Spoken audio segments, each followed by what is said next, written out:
Greetings and salutations and welcome back to Just Norris. Today we're doing another 100% review. This time we're taking a detailed look at the beta version of Warhammer 40k Dark Heresy, the upcoming CRPG from Owlcat Games.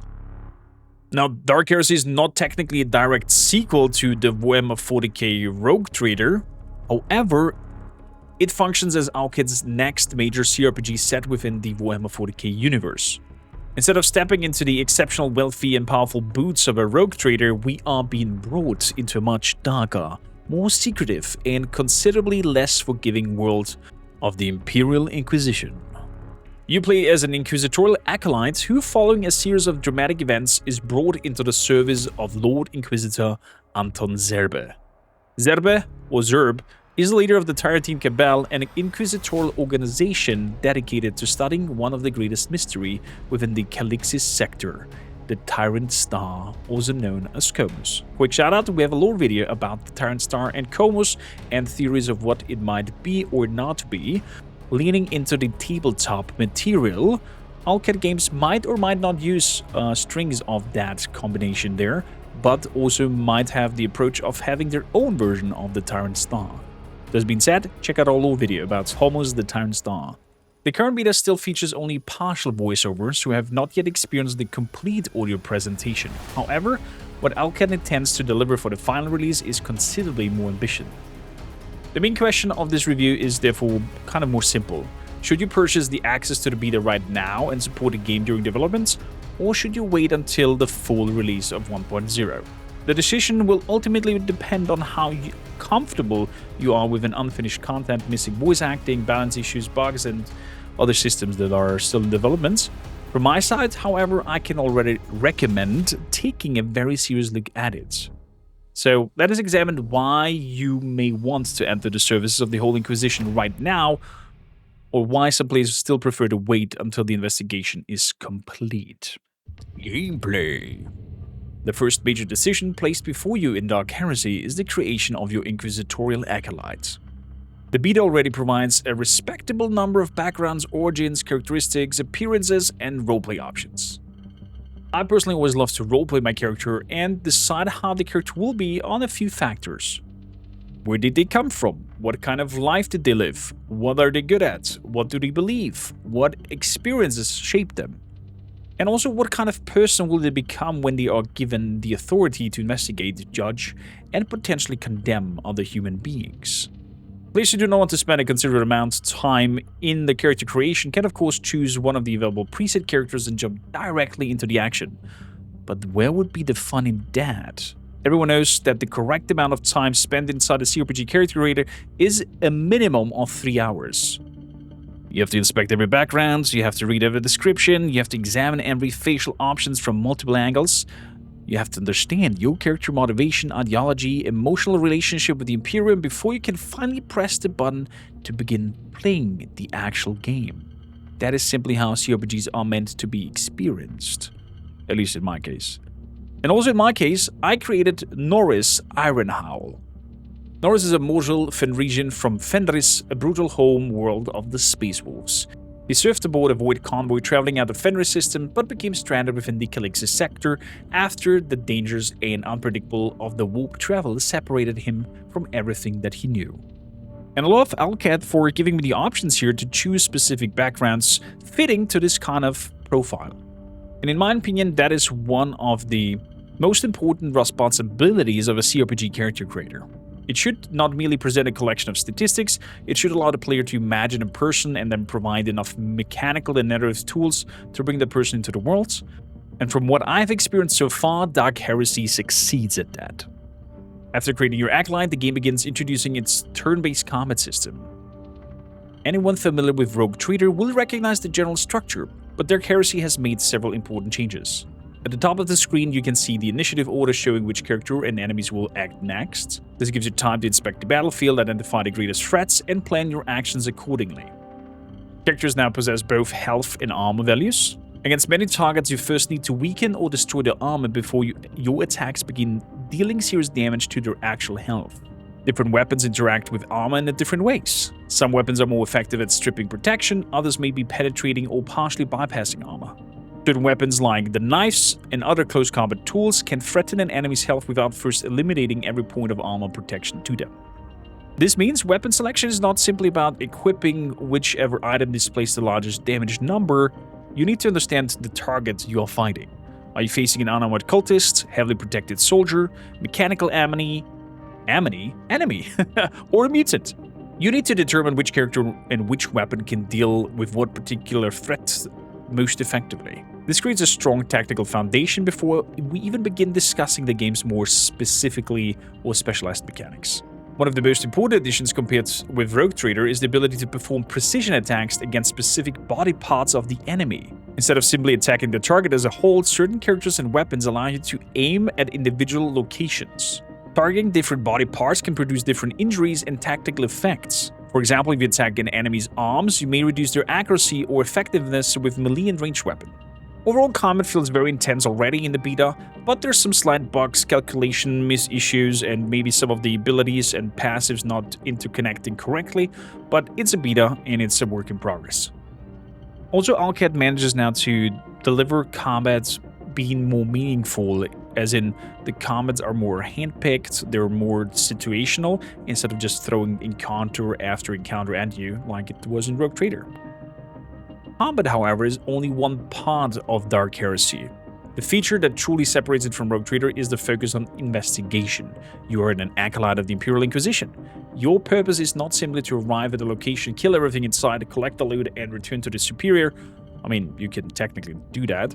Your actual responsibility is to gather information, inspect locations, search evidence, interrogate subjects, question witness, analyze testimonies, uncover contradictions, collect individual clues and attempt to connect them into a larger theory.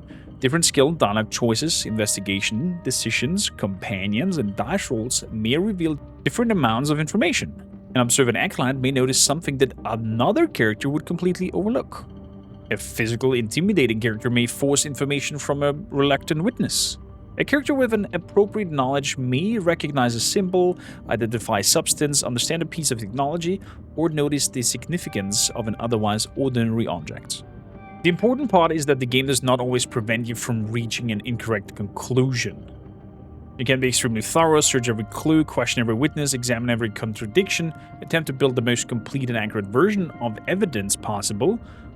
Alternatively, you can gather the first piece of evidence and decide that you have already seen enough, that, you have just forced the clues into conclusion you want from the beginning. You may misunderstand what happened, you may overlook important evidence, accuse the wrong people, you may deliberately ignore information that does not support your theory, and you may even manipulate the truth because a particular conclusion is politically, personally, or strategically useful. The game allows you to decide what kind of investigator your acolyte will become. The question is now, will you be an honest servant of the Imperium who attempts to uncover the truth regardless where it leads? Will you be a dogmatic zealous who decides that suspicion alone is enough to justify condemnation? Will you be more political who would adjust the facts to protect an ally or weaken a rival? Or will you just be a lazy investigator accepting the first explanation that appears plausible? I like that in Dark Heresy, you're not solving a simple puzzle where the game eventually congratulates you with selecting the correct answer. You are deciding what the truth will become after it passes through the machinery of the Inquisition. Of course, the late-game outcomes of certain decisions, or if collecting or wrongdoing your acolytic work has or has not certain outcomes or negative effects on the whole story plot, that's for us to find out in the final version. Because the complete extent of those consequences cannot yet be validated from the beta alone. We've not seen enough to the final game to know how far the investigation will branch and how long the consequences will continue following you. However, the current content already succeeds in making me feel like an inquisitorial acolyte. I'm not simply following a quest marker, I'm collecting fragments of information, creating my own interpretation of the events. Whether that interpretation is accurate, mistaken, manipulated, or completely fabricated depends on how I choose to roleplay my character. That's what makes the investigation system for me so promising. And also the investigation system itself becomes even stronger when combined with the progression of time. Within the beta, I was able to pursue the available leads in different orders. Choosing one location first meant reaching the second later. That delay changed the situation I encountered. This is a small example compared with what may eventually appear in a complete game, but already demonstrates an important design philosophy. The world does not exist exclusively for the player. Events can continue without you, people can make decisions while you are elsewhere, suspects can move, evidence can disappear, threats can become more dangerous. And sometimes arriving late means losing access to an opportunity that would have been available had you acted sooner. And I think this kind of responsibility is exactly what an inquisitorial acolyte should experience. The lead you ignore today may become the catastrophe you're forced to confront tomorrow. Little side wink to combat again, and a kudos to Owlcat Games. You've managed to make combat feel meaningful. You are handpicking the combats and combat encounters that are happening and are not just throwing mobs at you to just, have combat situations going on, but actually think about when it would fit the atmosphere and the storytelling that it happens. Very good. Let's talk a little bit about character progression. Owlcat has managed to streamline the progression system compared to Rogue Trader. Rogue Trader offered an enormous selection of talents, statistics, archetypes, abilities, and whatnot. The depth allowed players to create extremely specialized characters and exceptionally powerful builds. However, it also introduced what many players would describe as trap choices. These were talents and abilities that looked useful when you first selected them, but contributed very little to your actual builds. On lower difficulty settings, that was rarely fatal and not really important. You could experiment, make imperfect choices, and still complete the game. On the highest difficulties, ineffective progression could severely weaken your party. You needed to understand which that's a hard word, which statistics interacted with which abilities. You need to know which talents scaled correctly, and you also needed to identify which bonuses were useful, which ones were too situational, and which impressive sounding ability was actually a waste of level. Within the Dark Heresy beta, progression feels more filtered and considerably easier to understand. Don't get me wrong, there's still meaningful decisions, you still need to determine the role each character will perform, and you still need to consider how talents, weapons, statistics, and abilities and backgrounds work together. However, the pathway towards creating your functional character feels clearer, smoother, and more ironed out. My only criticism right now for the gameplay aspect is a visual one. I would like to see more brutality, more physical impact on combat. I'd like to see bolted tear body parts apart, power weapons, remove limbs, and, just have more viscera and gore. So, when combining the turn-based battles, precision attacks, investigation mechanics, character progression, meaningful encounters, and the consequences created by the passage of time, the gameplay foundation feels extremely strong already. Pacing is good, the mechanics offer enough depth, the investigation system supports actual roleplay, the combat feels tactical without constantly exhausting the player with unnecessary encounters, and most importantly, the game already makes me feel like an inquisitorial acolyte rather than, just a less powerful version of a rogue trader. Despite the expected beta bugs and unfinished calculations, I'm giving the gameplay my personal 5 out of 5. That rating is based on the design and experience currently present in the beta. Systems may still change, balance may shift, new issues might appear before the release. However, based on what I've played, I cannot identify a major structural change that would need to be made overall in the gameplay concepts to make it feel better or be considered a better game. Foundation is already there. It now needs just to continue balancing technical improvements and a little more grim dark brutality, please. Story. Warhammer 40k Dark Heresy draws its primary inspiration from the tabletop roleplay game of the same name. That does not mean that Owlcat is simply reproducing a tabletop campaign word for word. Instead, the studio is using the setting, the themes, the organization, the general structure of Dark Heresy to create its own interpretation. Much like a good game master, Owlcat is taking established lore and using it as a foundation for a new story. The game takes place within the Calixis Sector during the 41st millennium. The Calixis Sector itself is a region of the Imperium filled with political conflict, religious fanatics, ancient mysteries, hidden cults, corruption, and more. You step into the role of an acolyte recruited into the service of Lord Inquisitor Anton Zerbe. Zerbe leads the Tarantine Cabal, a secretive group dedicated to studying the Tyrant Star and the terrible prophecy associated with its appearance. The Tyrant Star is also known as Comus. Go check out our whole video about Comus. It is a mysterious stellar phenomenon that appears unpredictably throughout the sector. Its arrival has been associated with darkness, madness, despair, mutation, violence, and other catastrophic events. Entire populations can be affected by its presence. People lose their minds, societies collapse. And it looks like, from what we've gathered in the beta, that our acolyte has survived some sort of encounter with the Tyrant Star. Zerbe, aka Zerb, wants to know, of course, why he survived, what connection you may have to the phenomenon, and whether that connection can be used to reveal the truth behind the Tyrant Star. At the same time, evidence suggests that a traitor Astartes may be operating within the sector. A Chaos Space Marine is not a common criminal. The presence is even, one could indicate, a much larger threat, including cult infiltration and organized attack, or the early stages of something capable of destabilizing entire worlds. You're therefore caught between two mysteries. What is the Tyrant Star, and what is the traitor Astartes doing within the Calixis Sector? The narrative gives you considerable freedom to define the beliefs and methods of your acolytes. You can attempt to remain uncompromisingly loyal to the Imperial doctrine. You can place greater value on protecting ordinary people and consider the human costs of your decision. You can decide that alien knowledge and technology must be destroyed immediately or used for your purposes. As well as leading into the ideology of fighting fire with fire and using the powers of the warp and the Chaos Gods in order to hope to gain the advantage of the situation, but we all know how that might end. And depending on your choices and character decisions, those choices greatly determine where your acolyte stands within the ideology conflict. The aspect that impressed me most within the beta was how quickly the story began showing the consequences of my decisions. I played through both of the major approaches currently available by changing the order in which I followed the available leads and encountered different circumstances. The second investigation did not simply wait patiently for me to arrive, time had passed, events have continued without me, and the consequences of choosing one priority over the other were already visible. This creates a sense of urgency that many CRPGs struggle to achieve. Games often tell you that the world is ending while allowing you to spend several months collecting flowers, participating in drinking contests, reorganizing your inventory, and helping strange recover their missing cooking pan.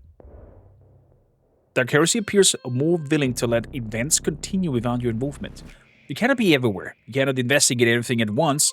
Choosing to pursue one threat means accepting that another threat might continue growing while you're absent. This is exactly the kind of pressure an inquisitorial acolyte should experience.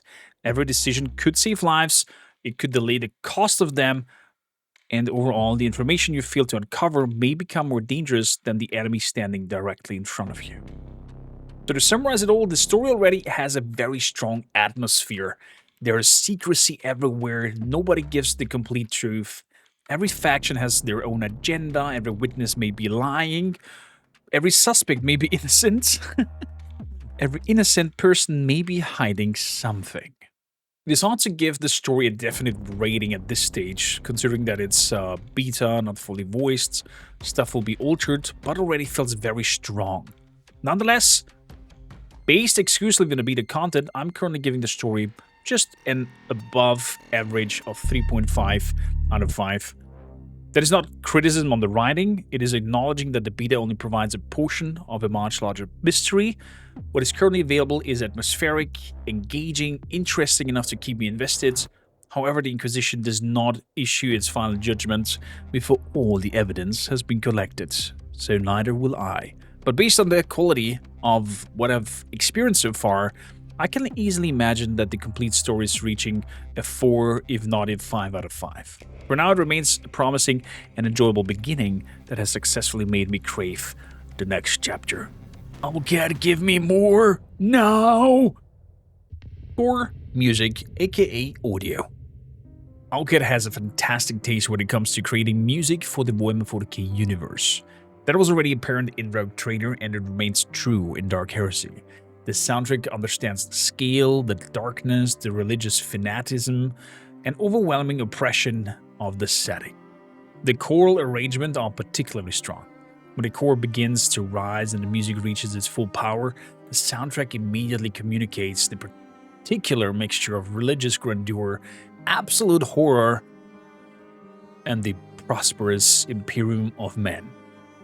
It is triumphant but not hopeful, it is sacred but also threatening, it feels powerful, ancient, and deeply oppressive. That is exactly how Warhammer 40k should sound.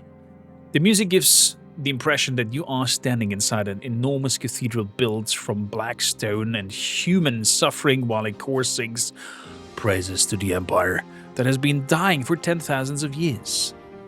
The atmosphere overall is fantastic. My main criticism with the music is not the quality of it, but how it is currently used.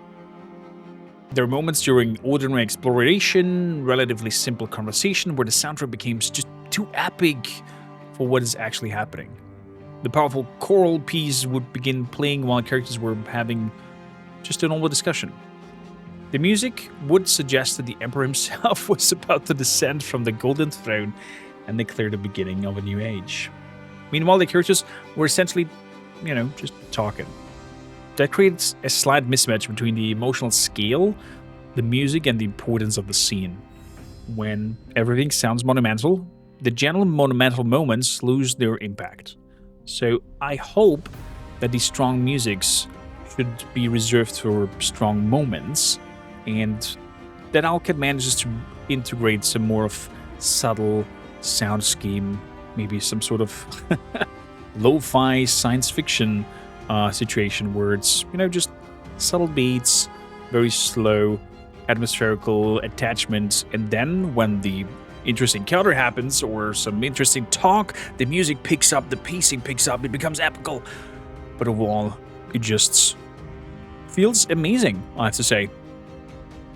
Putting that aside with the mismatch of the situational music, I think they have nailed it. I have to yet listen to the whole spectrum of it.